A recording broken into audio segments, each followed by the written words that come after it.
नमस्कार। Book audio में बहुत बहुत स्वागत करता हूं मैं आपका दोस्त ब्रजेश।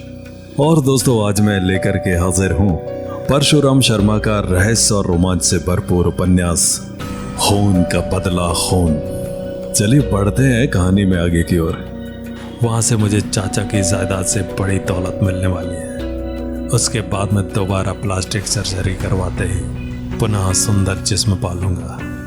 जेनिस अफसोस प्रकट कर रही थी कि उस रात उसने हॉल के साथ गलत व्यवहार किया।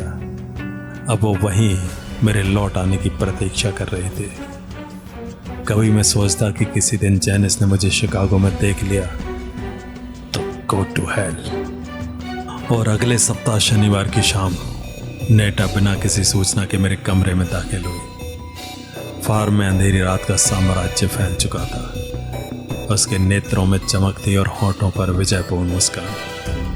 हेलो ब्लड क्रॉस, कैसे हो? उसने हंसकर कहा। मैंने ठहाका लगाया। यार, तुम्हारा काम बड़ा सुस्त चल रहा है। सचमुच अब एल्विन चिंतित है, उसका चेहरा उतरता जा रहा है। कल उसने मुझे अपने बंगले पर बुलाया था। उसकी नज़र में मुझसे ज़्यादा बुद्धिमान कोई नहीं। वो मुझे कीप बनाना चाहता था। मैंने उसका प्रस्ताव स्वीकार कर लिया। कल वो इस खुशी में मुझे शिकागो नाइट क्वीन ले जा रहा है। समझे कुछ? मैं चैतन्य होकर बैठ गया। हाँ, कल वो दुर्घटना घटने जा रही है, नेटा बोली। उसके बाद शायद मैं तुमसे कुछ दिन न मिल सकूं। ये $500 रखो, तुम्हारी हर ज़रूरत इससे पूरी होती रहेगी। मैंने तुम्हें बताया था ना कि तुम्हें कल रात के समय क्या करना होगा। कुछ ऐसा कार्य जिससे एल्विन झुंझला जाए। परंतु सावधान रहना, सारे काम में कोई भी गलती नहीं होनी चाहिए। मेरे काम के बारे में तुम्हें चिंता की कोई आवश्यकता नहीं है। तो तुम अभी डॉक्टर डेक को सूचना दो। रकम कल रात तक पहुंचानी है। पुलिस के पास जाने का अंजाम बुरा होगा। ठीक है, मैं किसी बूथ में जा रहा हूँ। मैंने $500 पॉकेट में रखा। Goodbye and good luck, Neta ने कहा। हम दोनों अलग अलग रास्तों पर बढ़ गए। मैं किसी भी बूथ से फ़ोन करते समय अपना चेहरा रुमाल से ढक लेता था, क्योंकि अधिकांश फ़ोनों पर फ़ोन विजन सिस्टम था शुरू से ही। मैंने वो सावधानी बरती थी। डॉक्टर को चेतावनी देने के बाद मैं चाइना टाउन पहुंचा। एक सजा याफ्ता पॉइजन एक्सपर्ट चीनी से मेरा काम बनने वाला था। मैंने $50 में उससे पहले ही सौदा तय किया था। मैंने $50 उसके हाथ में रखे। उसने मुझे एक करामती पुड़िया दे दी। अब मैं एक गन शॉप में दाखिल हुआ। उस समय मुझे एक गन की आवश्यकता थी। मैंने एक शानदार पिस्तौल खरीदा जिसमें 11 गोलियों की मैगजीन पड़ती थी। इस साइज सर्फ रेट था। मैंने उसे चेक किया। दुकानदार $300 मांग रहा था। मैं जानता था ये माल तस्करी का है। मैंने $250 में सौदा किया और उसका परीक्षण करने के बाद चलता बना। मेरी जेब में अभी $200 शेष थे। $50 एक अच्छे किस्म के कैमरे पर खर्च होना था। ये भी खर्च हुए। बाकी $150 मैंने वक्त ज़रूरत के लिए रख लिए। पूरा सिटी कुहासे में सोया था। अभी सिर्फ दूध वाले जागे थे, या वो लोग जो नाइट शिफ्ट से कुछ देर पहले लौटे थे। परंतु मुख्य सड़कों पर तो इस शहर में रात भर यातायात रहता था। हालांकि सुबह कम गाड़ियां सड़कों पर नजर आती थी। उस समय सुबह के 5 बजे थे जब कुहासे में लिपटी मेरी वान हॉलस्टेड स्ट्रीट में दाखिल हुई। मिसिसिपी के विशाल बेसिन तक फैली हुई हॉलस्टेड स्ट्रीट जो टाउस डाउन को क्रॉस कर जाती है, इसी 43 किलोमीटर लंबी सड़क पर मेरी वान सवेरे सवेरे दौड़ पड़ी थी।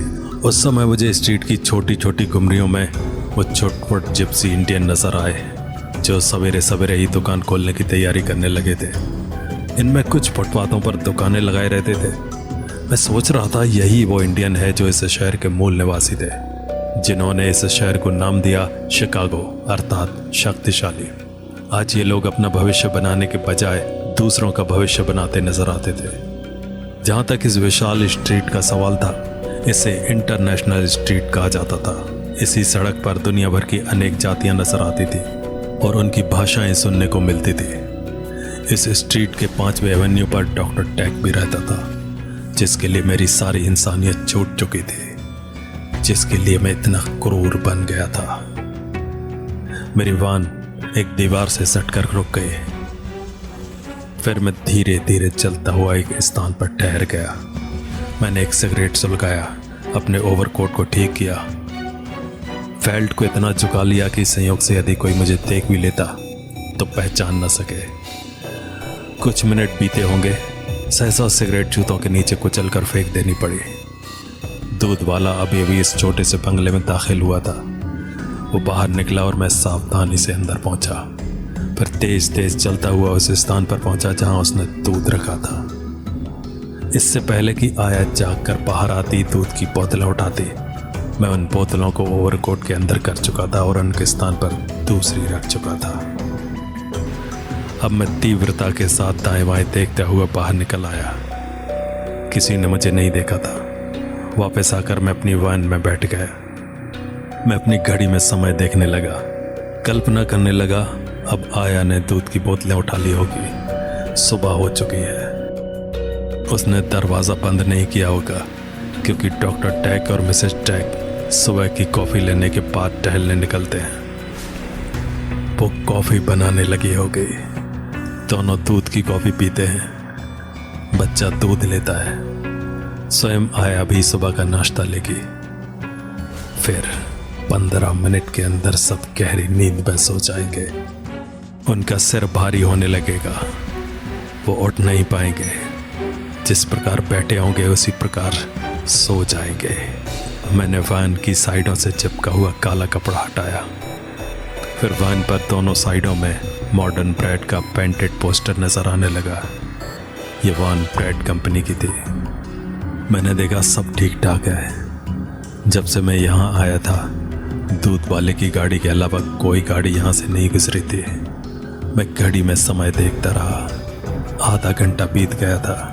यहाँ से मुझे बंगले का लॉन नजर आ रहा था। अब तक कोई बाहर नहीं निकला।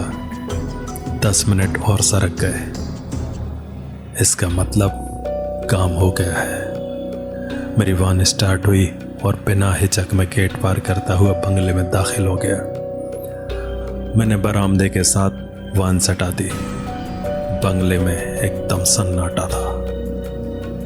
मैंने बरामदे में पांव रखा, फिर देखा द्वार खुला था। काम बना बनाया था।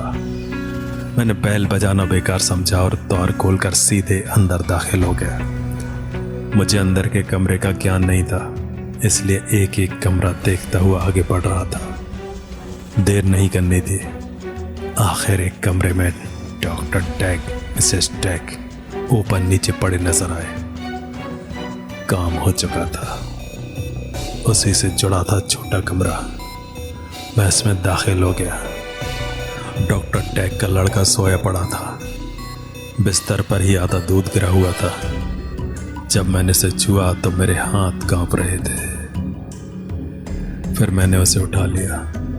तेजी के साथ एक थैले में डाला और थैला कसने ही वाला था कि साह में बुरी तरह चल पड़ा। किसी ने बाहर से आवाज दी, मिंटो गुड बॉय, क्या तुमने दूध पी लिया? तुम्हारा मम्मी डैडी तो आज जागना नहीं मांगता। गुड बॉय हमारे साथ पीछे चलेगा। फूल पूरे नहीं टूटे हैं। Come on. वो बड़ी जोर जोर से बोलती आ रही थी। वो आया थी। कम वक्त ने नाश्ता चाय नहीं ली क्या? वो पीछे क्यारियों में फूल तोड़ रही थी। कम वक्त ब्रेड वाला किधर मर गया? गाड़ी खड़ा है, उसका पता नहीं। कोई नया है? वो बिल्कुल दरवाजे के पास आ गई थी। मैं तेजी के साथ मुड़ा, फिर मैं सांस रोककर दरवाजे की आड़ में आ गया। कुछ अनहोनी घटने वाली थी। मैं पिस्तौल लेकर चला था। मैंने सोच लिया था कि अचानक कोई इसी प्रकार मार्ग में आ गया तो मेरा हाथ बाहर निकला। भरी हुई पिस्तौल, साइलेंसर फिट। और कहानी जारी रहेगी अगले अंक में। तो मिलते हैं अगले अंक में। नमस्कार।